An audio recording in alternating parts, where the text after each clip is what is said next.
e hoje é dia 15 de agosto, Dia da Gestante, uma data criada para trazer mais atenção aos cuidados que toda grávida precisa para uma gestação saudável e sem preocupações.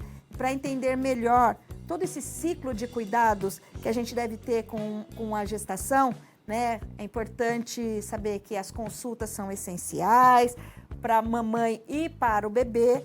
E para isso a gente quer entender também como que funciona tudo isso. A gente trouxe a doutora Tabata Regina Zumpano dos Santos. Tudo bom, doutora? Tudo bem, obrigada pelo convite. Obrigada por atender aqui ao nosso convite, né? Ter se disponibilizado a estar com a gente aqui. Hoje nós vamos falar então sobre esse Dia da Gestante. Eu quero saber muita coisa sobre gestante, mas você acha importante ter um dia para lembrar da gestante? Acho super importante porque a gestação é um período muito especial da vida da mulher. É um período em que ocorrem muitas transformações num curto período de tempo, né? Então, que a mulher precisa de cuidados especiais e é a mulher que dá vida ao mundo, né? Então, eu acho super importante.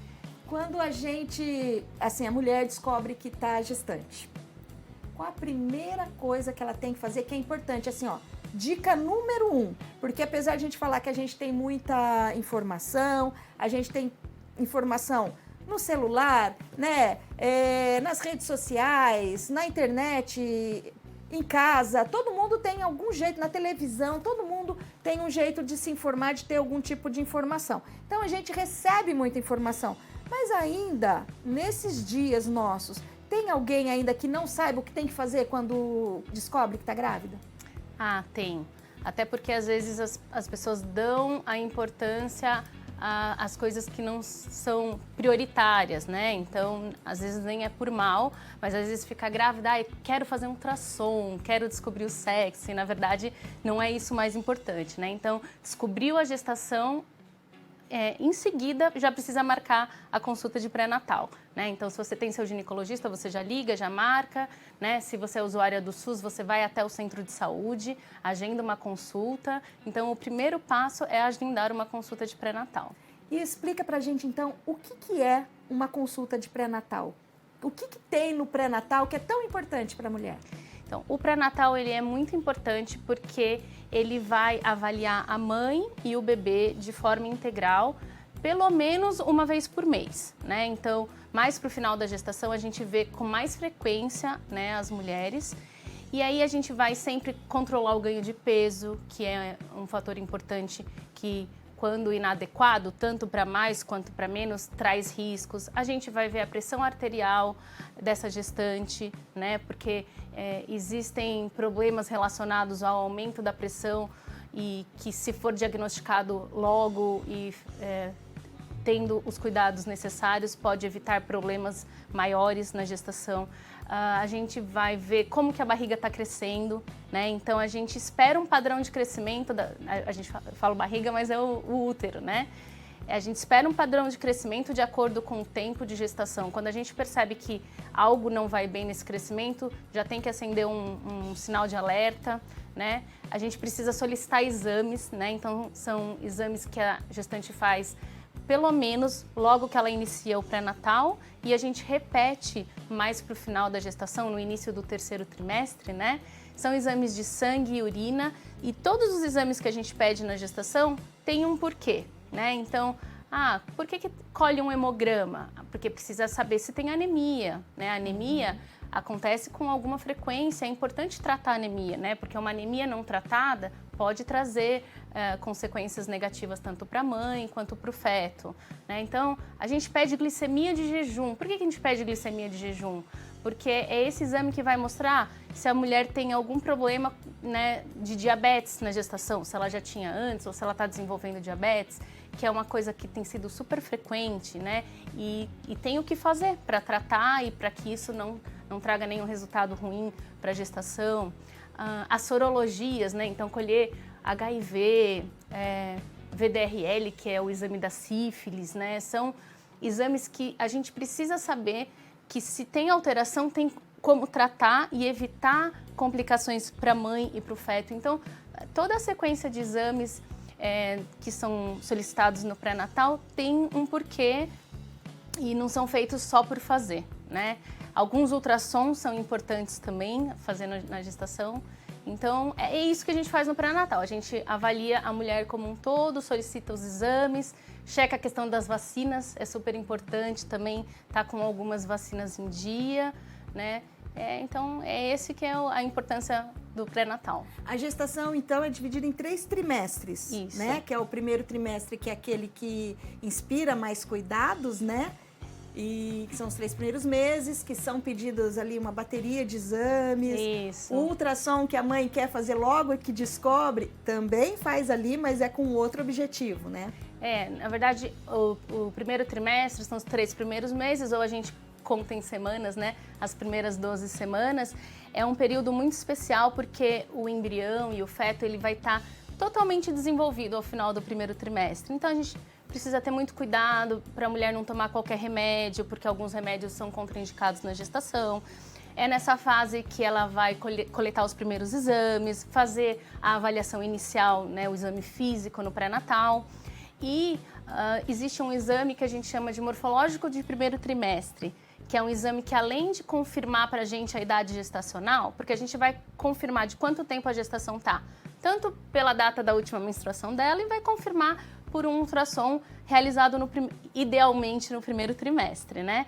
E esse morfológico de primeiro trimestre, ele é aquele exame da nuca, né, da translucência nucal, que ele pode mostrar pra gente se o bebê tem algum risco de ter algum probleminha nos cromossomos, né? O problema cromossômico mais comum que a gente conhece é a trissomia do 21 ou a síndrome de Down. Então, é um exame importante de fazer.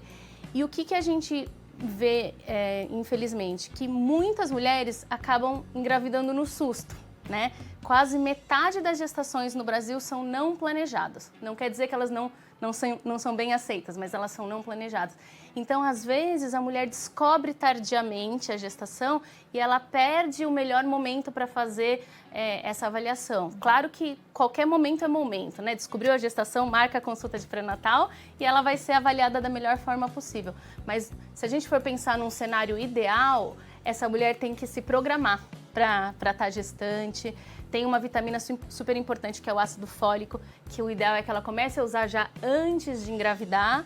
E para aquelas que acabam não fazendo esse uso antes, assim que ela descobre a gestação, ela precisa usar essa vitamina também. Então, é um dos motivos de logo marcar uma consulta de pré-natal e começar a usar essa vitamina. Até porque, né, nessas 2 ultrassons que você mencionou aí, né, inclusive essa do cromossomo, também dá para verificar a questão da espinha, quando é bifídica. Isso, né? O ácido fólico, ele é para prevenir defeito de fechamento do tubo neural, que é esse que você está falando de abertura da espinha, né? Então, esse exame, ele já faz feito em boas mãos, assim, né? Com pessoas acostumadas a fazer esse exame, ele já dá para ver, né? Mas tem um segundo morfológico que é importante fazer também, que aí é no segundo trimestre, né? Entre 20 e 24 semanas, entre o 5º e o 6º mês, que a gente chama de morfológico do segundo trimestre, que ele também vai avaliar o feto como um todo, todas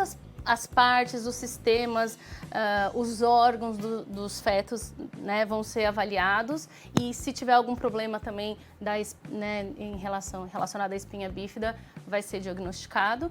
Ele também tem alguns marcadores de cromossomopatia que a gente falou que faz no primeiro, esse também tem. Então, são exames super importantes que a gente gostaria muito que todas as gestantes tivessem acesso, seja lá onde elas estivessem fazendo o pré-natal delas. E assim, e acessível, que a gente diz, é que é independente se a pessoa ela vai numa consulta particular ou se ela tem um convênio médico ou mesmo pelo SUS, o pré-natal é o mesmo, né? E Perfeito. Tem esse atendimento, no começo é semanal ou é mensal?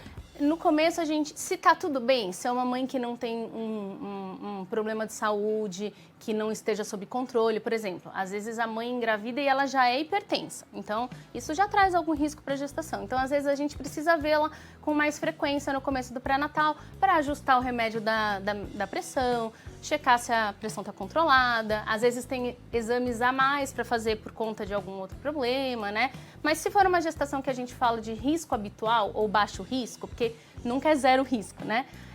A gente costuma ver uma vez a cada 28 dias, durante o primeiro e o segundo trimestre. No terceiro trimestre, que é a partir de 28 semanas ou o sétimo mês, a gente começa a ver a mulher com essa gestante com mais frequência, então com intervalos menores. Então, a cada 3 semanas, 2 semanas, e aí conforme chega próximo do bebê nascer, né? Então ali entre 36 e 37 semanas, a gente começa a vê-la toda semana. Porque a gente considera que a partir de 37 semanas esse bebê não é mais prematuro. Então a gente fala que o termo da gestação é a partir de 37. Mas a maturidade do bebê mesmo vai vir. O ideal é esperar ele dar os sinais, né, de que quer nascer, que é quando ele mostra que está maduro mesmo. Ou a data provável do parto, a gente faz uma aproximação para 40 semanas. Né? Então é mais próximo dessa data provável do parto que a gente considera que o bebê já está mais maduro. O que não quer dizer que seja a data limite para ele nascer, mas é porque aproximadamente a maioria das pacientes entraria em trabalho de parto mais próximo das 40 semanas, seja um pouquinho antes ou um pouquinho depois. Doutora Tabata Regina Zumpano dos Santos, obstetra e especialista em gestação de alto risco do Hospital São Luís aqui de Campinas. Eu quero agradecer demais a sua participação, a sua colaboração aqui. Eu tenho certeza que deu para esclarecer muito para muitas pessoas. Muito obrigada por essa entrevista. Obrigada, Noemi. Obrigada ao Hospital São Luís Campinas também pela oportunidade.